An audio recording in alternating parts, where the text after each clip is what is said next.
নমস্কার বন্ধুরা, আমি সুনিতা চক্রবর্তী। আমার রান্নাঘরে তোমাদের সবাইকে স্বাগত। বন্ধুরা, আজকে আমি তোমাদের সাথে শেয়ার করব সুজির রুটি আর মটরশুঁটি দিয়ে ছোলার ডাল। তো সুজির রুটি আর মটরশুঁটি দিয়ে ছোলার ডাল রেসিপিটা আমি কিভাবে করেছি তোমাদের সাথে সেটা শেয়ার করব।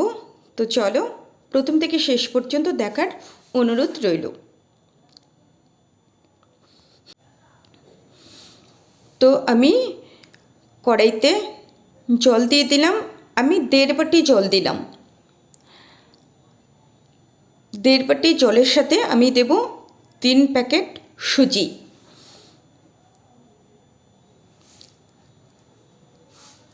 এবার আমি পরিমাণ মতো লবণ দিয়ে দিচ্ছি।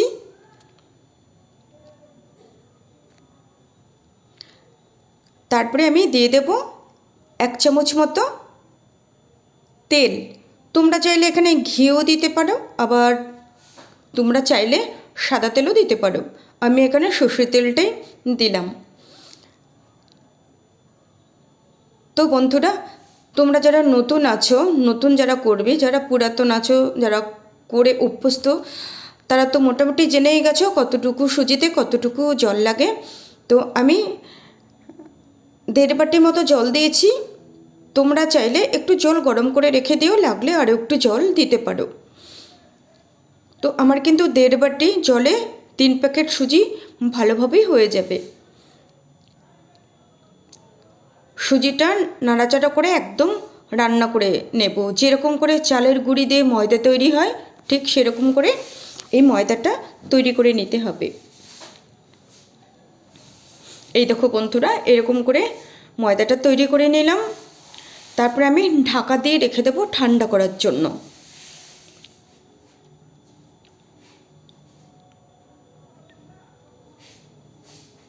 ঠান্ডা হয়ে গেছে। এইবারে আমি একটু ভালো করে চেপে চেপে মাখিয়ে নেব। যেহেতু রান্না করা সুজি, খুব বেশি চটকে চটকে মাখানোর কোনো প্রয়োজন হবে না। দেখো, খুব ভালো করে ময়দাটা তৈরি হয়েছে, একটু দানা দানাও নেই। একটু তাড়াতাড়ি নেড়ে নিতে হয়। যখন গরম জলে সুজিটা দেবে তখন একটু তাড়াতাড়ি করে নাড়াচাড়া করতে হবে। তারপর আমি রুটি করার জন্য লেচি তৈরি করে নিচ্ছি। আমি একটু বড় বড় করেই তৈরি করছি। তো বন্ধুরা, তোমাদের বলে রাখি, রুটি তৈরি করতে করতে তোমাদের বলে রাখি যে যারা আটার রুটি 2টো খায়, সুজির রুটি তারা 5 থেকে 6টা খেয়ে নেবে। মানে এত সুন্দর নরম হয় এবং এত টেস্টি হয়। আটার রুটির থেকে সুজির রুটি অনেক বেশি টেস্টি এবং অনেক বেশি নরম হয়। বিশেষ করে বাচ্চারা এবং বয়স্ক যারা আছে তাদের পক্ষে খুবই ভালো। তো আমি এটা মাঝে মাঝে করি। আমরা তো সুজির রুটি সবাই খেয়ে অভ্যস্ত নই, আটা রুটিটাই আমরা খেয়ে অভ্যস্ত। মাঝে মাঝে আমার যখন ইচ্ছে হয় তখন আমি করি। তো এই দেখো, এরকম এত বড় বড় করে আমি রুটিটা তৈরি করে নেব।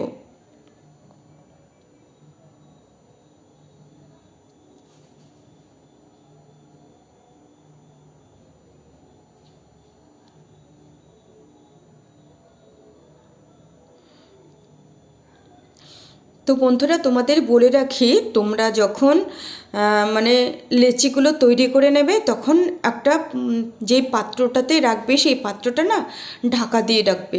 যেহেতু এগুলো সেদ্ধ করে জাল করে আটাটা তৈরি করে নিয়েছি, মানে খোলা অবস্থায় থাকলে হাওয়া লাগলে না উপরটা শুকিয়ে যায়। তার জন্য তোমরা যখন বেলতে থাকবে তখন একটু ঢাকা দিয়ে রেখে দেবে, তাহলে যেরকম সেরকমই হয়ে থাকবে। সেটা তোমাদের সুবিধের জন্য, না হলে আবার একটু চটকে চটকে নিতে হবে।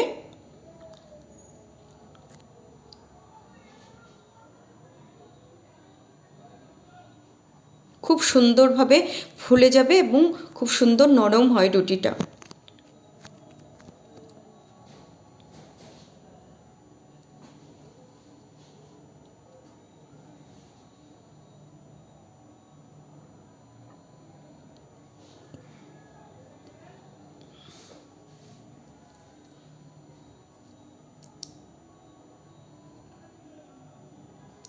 এই দেখো বন্ধুরা কত সুন্দর ফুলে উঠেছে,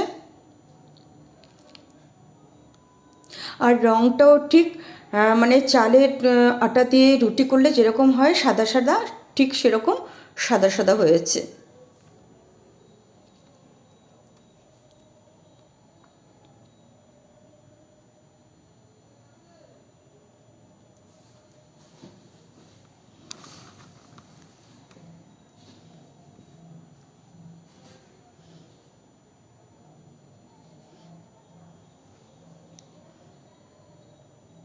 তো বন্ধুরা তোমাদের আমি দুটো রুটি তৈরি করে দেখিয়ে দিলাম।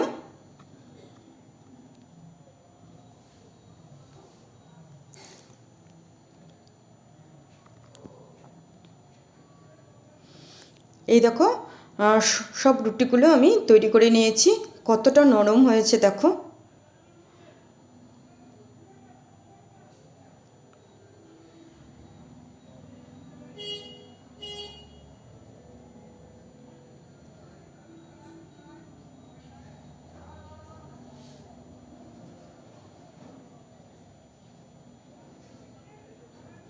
তো রুটিটা তৈরি করা হয়ে গেল, এবার চলো আমি ছোলার ডালটা করে নেব।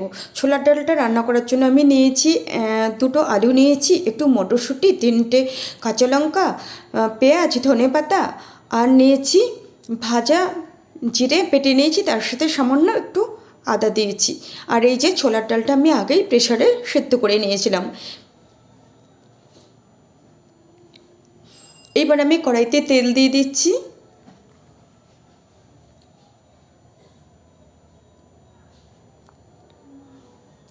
শুকনো লঙ্কা ফোড়ন দিলাম, আর দেব মেথি ফোড়ন।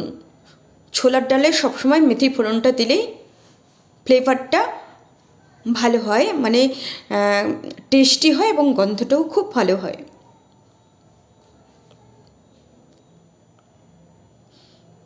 এরপর আমি আলু আর পেঁয়াজটা একসাথে ভেজে নেব।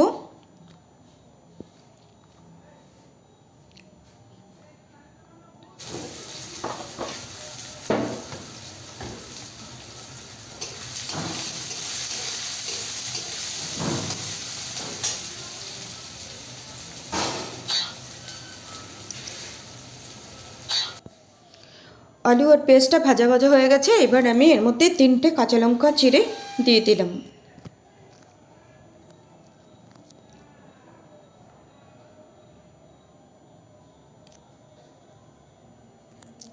এইবার আমি সেদ্ধ করে রাখা ডালটা দিয়ে দিচ্ছি। খুব একটা বেশি জল দেব না, বাটিটা ধুয়ে একটু জল দিয়ে দেব।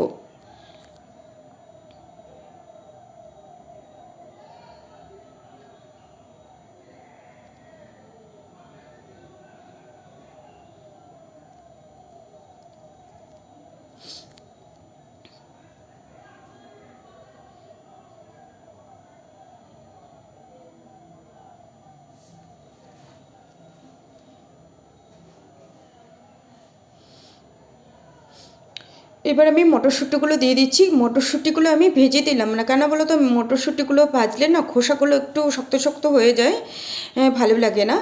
তার জন্য আমি মটরশুঁটিটা কাঁচা অবস্থাতেই দিয়ে দিলাম। তারপরে দিয়ে দিচ্ছি পরিমাণ মতো হলুদ, দিয়ে দিলাম পরিমাণ মতো লবণ,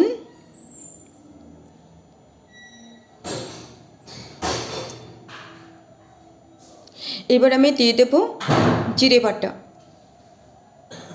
জিরে বাটার সাথে সামান্য একটু আদা দিয়ে বেটে নিয়েছিলাম।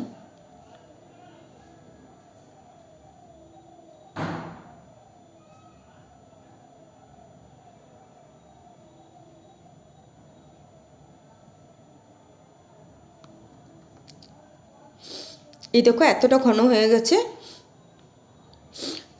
আলুটাও সেদ্ধ হয়ে গেছে। এইবার আমি দিয়ে দিচ্ছি চিনি।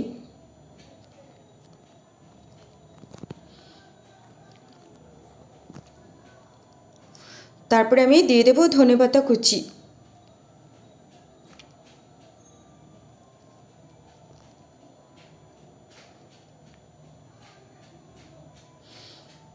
দেখো বন্ধুরা অনেকটাই ঘন হয়ে গেছে, আর রুটি দিয়ে খাওয়ার জন্য এর থেকে বেশি পাতলা করবো না। আর নামিয়ে নেব যখন, ঠান্ডা হলে আর একটু ঘন হয়ে যাবে।